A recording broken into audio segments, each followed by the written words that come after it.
South Carolina State's budget request to the House Ways and Means Subcommittee on Higher Education was for $13.7 million above our annual appropriation. That request was a normal request, like any other university. We requested those funds for a number of very pressing areas within the university.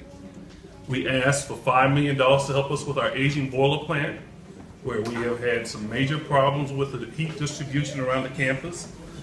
We've asked for money to help us with our nuclear engineering program. We also asked for money to pay back the loan that we received from the governor and from the Budget Control Board earlier this year.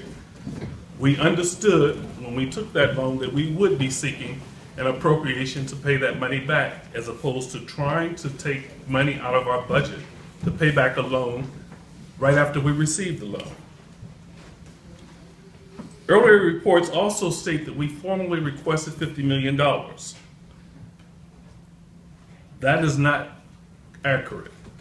What we did was simply illustrate, if we were to receive $50 million over 5 years, what kind of efforts this university could take to restabilize itself. And that money would have been distributed if it were received. We didn't formally request it. It was illustrative of what we would do with $50 million to help us address issues in retention, recruitment, teacher recruitment, infrastructure improvements around the campus. A normal discussion about the possibilities at South Carolina State University. It has also been reported that we've not talked about a plan or not presented a comprehensive plan. In fact, we have presented a comprehensive plan, and it has been presented to the board, and we gave copies of those plans to the House Ways and Means Committee, and we've also provided a copy of the approved strategic plan for the university. Our plans, which we've developed, included a strategic plan, as well as an enrollment management plan, where we have presented a fundraising plan for the university, and we have a cost containment and budget plan for the university. All these are geared towards enhancing the university as we go forward in the future. Now, I want to also talk about this discussion that's been going on about whether or not the university has taken seriously the need to take practical and prudent actions to right size. We've talked at this university over the last year about numerous options to right size the university.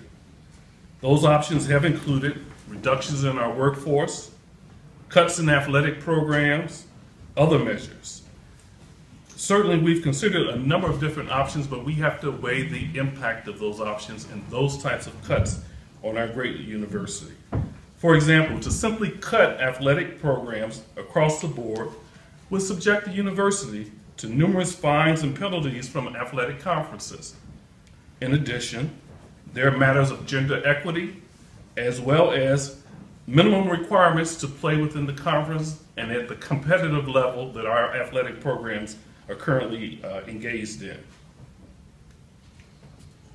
Even more importantly, we've talked about financial exigency here at the university and the possibility of cuts in tenured faculty positions and other areas within the university.